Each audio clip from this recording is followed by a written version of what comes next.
We would like you to consider this. How often does someone offer you a compliment and you sort of blow it off, blow it away?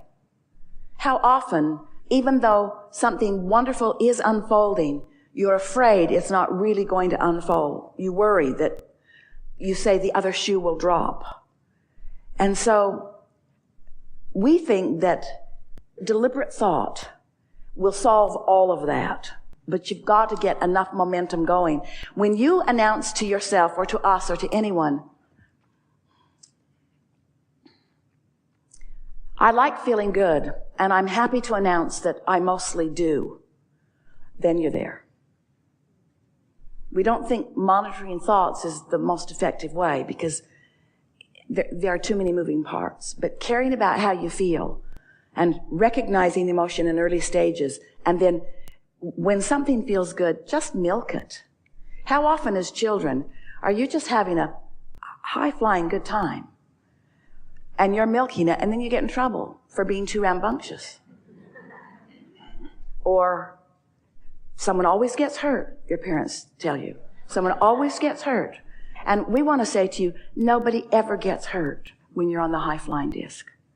What we mean is make peace. What we mean is find vibrational alignment with who you are. What we mean is try to see what is right here and now from your perspective as best you can as Source is seeing it. And we promise you, Source is not warring against what is. You're really going to like this because we said the key words to the understanding of this a few minutes ago when we said what you're really trying to do is through waking up and meditating is put yourself in as best you can this neutral zone early in the day so that who you really are, the vortex that is really who you are, can call you there. And that's what making peace with where you are, making peace with who you are, making peace with what is does.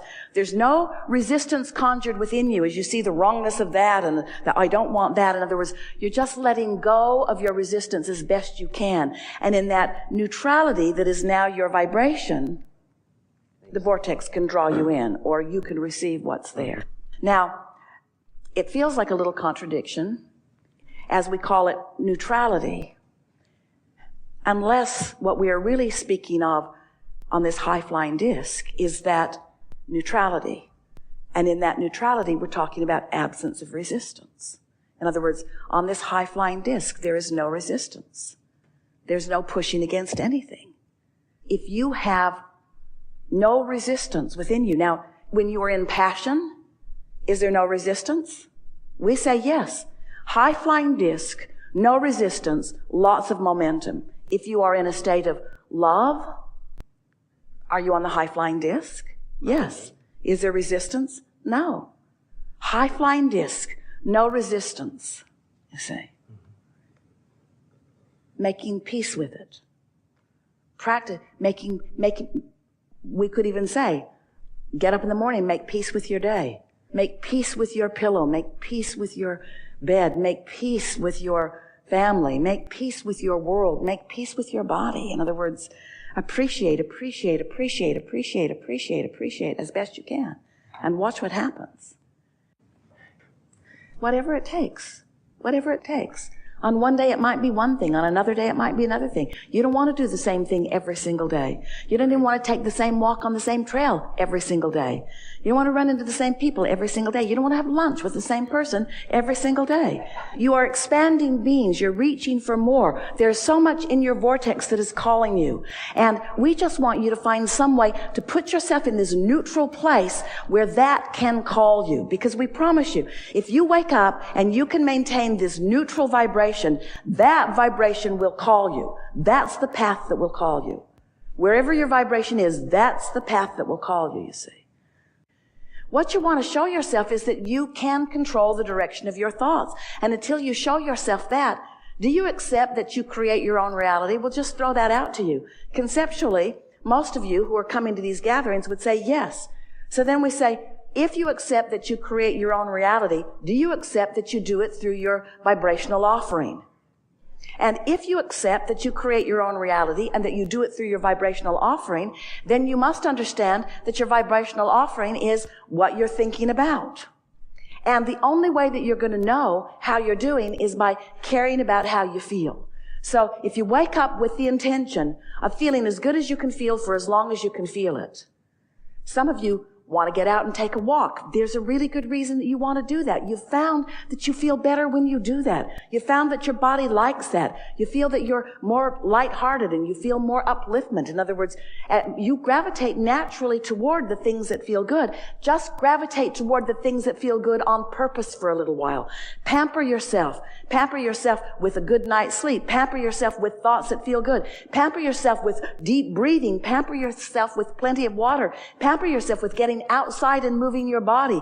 Pamper yourself into alignment with who you really are, and then face your day. Then think about the things that the world is dealing with, and notice how different thoughts are coming to you from that vibrational vantage point than from that complaining, don't want to get out of bed vibrational vantage point that you may have been experiencing.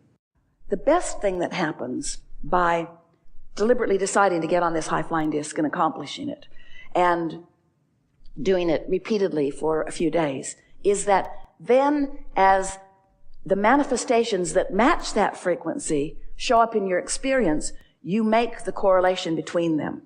You feel your part, your deliberate part in the achieving of that particular rendezvous, with that particular situation, with that particular conversation, with that particular outcome.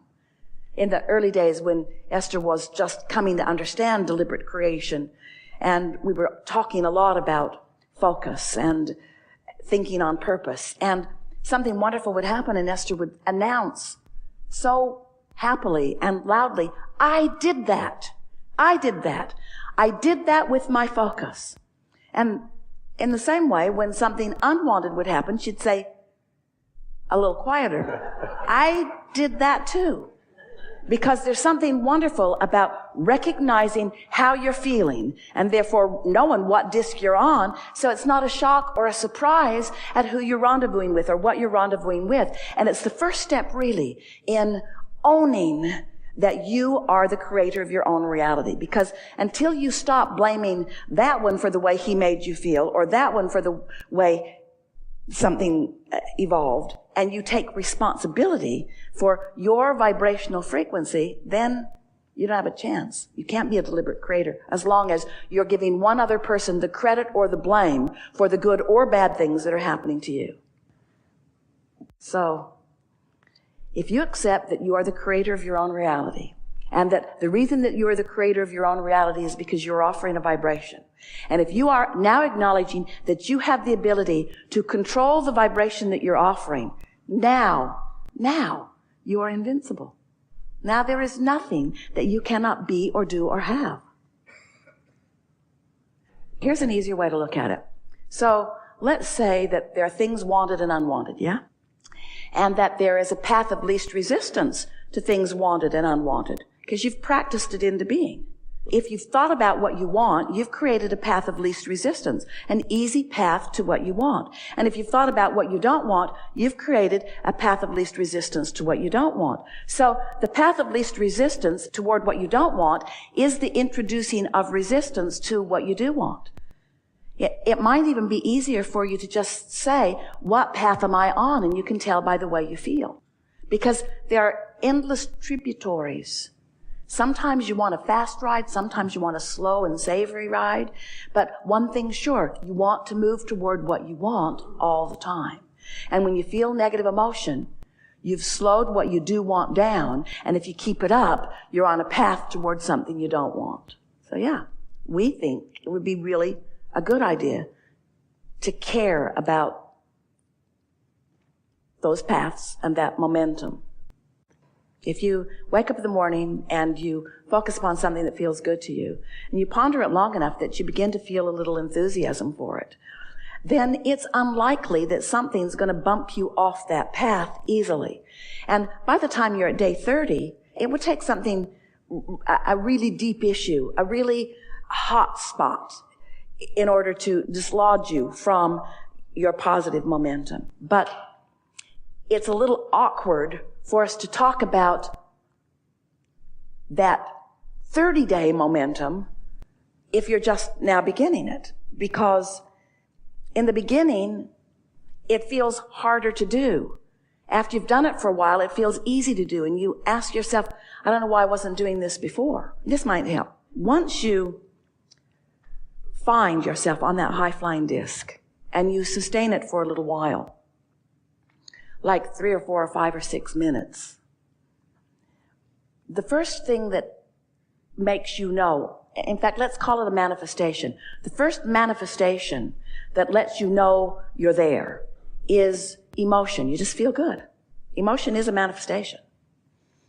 And the second thing, and we're going to call it a manifestation too, just for sake of this understanding, this discussion, is thoughts begin to stream into your mind that match it. In other words, you start remembering things that you felt good about. You start remembering things that people have said. Esther her mind is full of poignant things that Jerry said at some point, or that her mother said at some point, or that some teacher said at some point. Once she gets on that high-flying disc, it's like every wise person things from the Bible, things that she remembers from those early days in Sunday school. In other words, all kinds of things that match that high frequency begin to flood into your mind just to support and compound this vibrational frequency. And those are the beginnings of the bigger manifestations that are coming.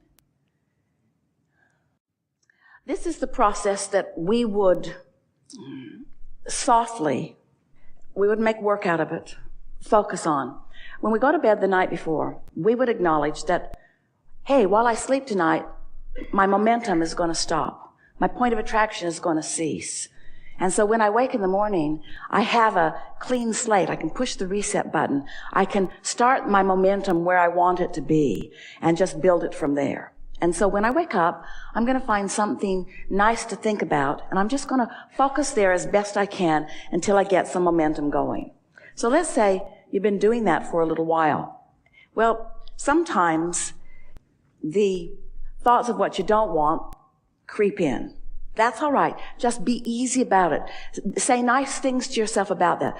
Well, this is my first day, and I'm doing really well at this, and I'll get better every day, and by the time I get to 30 days, it will be easier. In other words, talk to yourself in positive terms in the way that you would want to mentor anyone who is trying something new and not very good at it. When the little one's trying to walk and falls down, you don't say, "Get up, you little dummy." You give them an opportunity to find their balance, and so you want to give yourself the same opportunity to find your balance. But then what you begin to notice is that once you get some of that momentum going, once you realize that you feel good, then it is helpful to begin focusing upon something.